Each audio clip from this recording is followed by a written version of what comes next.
Success story নিয়ে চলে এসেছি। সাথে আছে শাহ মোহাম্মদ শাহরিয়া। উনার মুখ থেকেই শুনে নিব উনার এই জার্নিটা ঠিক কেমন ছিল। কেমন আছেন? জি, আছি। আলহামদুলিল্লাহ। আমি শাহ মোহাম্মদ শাহরিয়ার। জি, আ আপনার পরিচয়টা? সুইনবার্ন ইউনিভার্সিটি অফ টেকনোলজিতে এমএসসি ইন ইলেকট্রিক্যাল ইঞ্জিনিয়ারিং এ যাচ্ছি। আমার 20% স্কলারশিপ ছিল।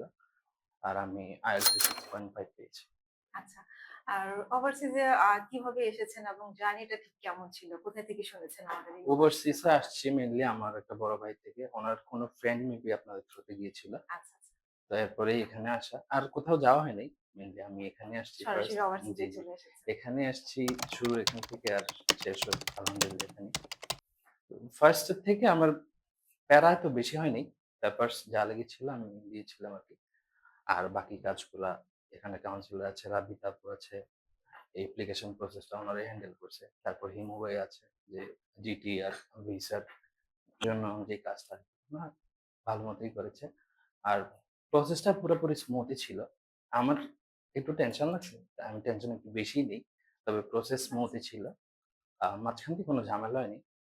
এই তো। আচ্ছা। আর ওভারঅল এক্সপেরিয়েন্সটা বলা যায় বেশ ভালোই ছিল। জি। আর আমাদের আপকামিং যে স্টুডেন্ট গুলো আছে ওদের জন্য কোনো মেসেজ আছে কি আপনার? না, আপকামিং যারা আছে তারা ওভারসিজ কে ট্রাই করতে পারে। আমার যেই এক্সপেরিয়েন্স টা আছে যে সবকিছু স্মুথ গিয়েছে, আমার কোনো টেনশন করা লাগেনি। যদি আমি নিজে নিয়েছি। আচ্ছা, তবে সবকিছু স্মুথ ছিল। ওরা আসতে পারে অবশ্যই। ভালো কিছু পাবে ইনশাআল্লাহ। আচ্ছা। আর তার পাশাপাশি আরো একটা ইনফরমেশন বলে দিই। আমাদের হচ্ছে ওভারসিজ কুমিল্লাতে আর ঢাকাতে আছে বাংলাদেশে। তার পাশাপাশি অস্ট্রেলিয়া এবং সিডনিতেও কিন্তু আমাদের ব্রাঞ্চ আছে। আর ভাইয়া থ্যাংক ইউ এত জি, সুন্দরভাবে থ্যাংক ইউ এক্সপ্লেইন সো করার মাচ। জন্য।